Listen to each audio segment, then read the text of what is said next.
এখন আছি আমি আর কি পটুয়াখালী জেলা রাঙামালী উপজেলার ছোটবাজদা ইউনিয়ন। তো এই জায়গাটা হচ্ছে তোমার কি বলে চর, ছোটবাজদা চরে আছি, নদীর এপার আর কি।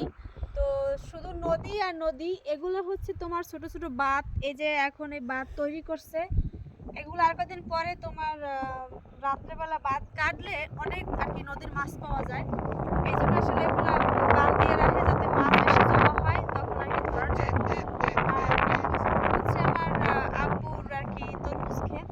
এই সকালবেলা আসলাম খুব ভোরে ভোরে তরমুজ খেতে। তো আসলে গ্রামের পরিবেশ খুব ভালো লাগে।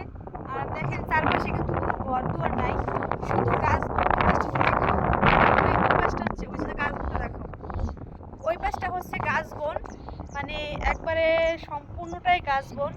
দূর থেকে একটু জুম করো, জুম করে দেখো। এটা হচ্ছে গাছ বন, আর এগুলো হচ্ছে সব মানে ছোট ছোট নদী আর কোলা।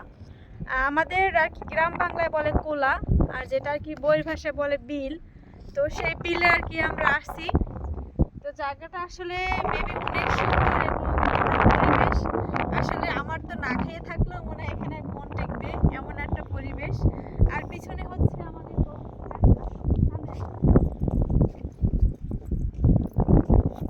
যখন তরমুজ একটু বড় হবে তখন এই ডোবা থেকে, ডোবা না তো নদী থেকে পানি উঠাইবে।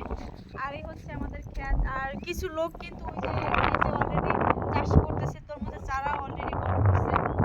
তো সম্পূর্ণ থাকবে আবার একটা ব্লগে, তরমুজের চারা কিভাবে লাগায়, চারা কতটুকু হয়েছে, বা অনেক কিছু কিছু ফলও আসছে, এতটুকু সবটাই থাকবে। তো আজকে মানে চিন্তা করলাম যে যেখানে আসলাম এই জায়গাটা একটু শেয়ার করি আপনাদের সাথে, তাই আসলে ভিডিওটা করা। গ্রাম যদি ভালো লাগে আপনাকেও, তাহলে অবশ্যই কিন্তু শেয়ার করবেন। এই পর্যন্ত আজকের মতো বিদায় নিলাম, আল্লাহ হাফেজ।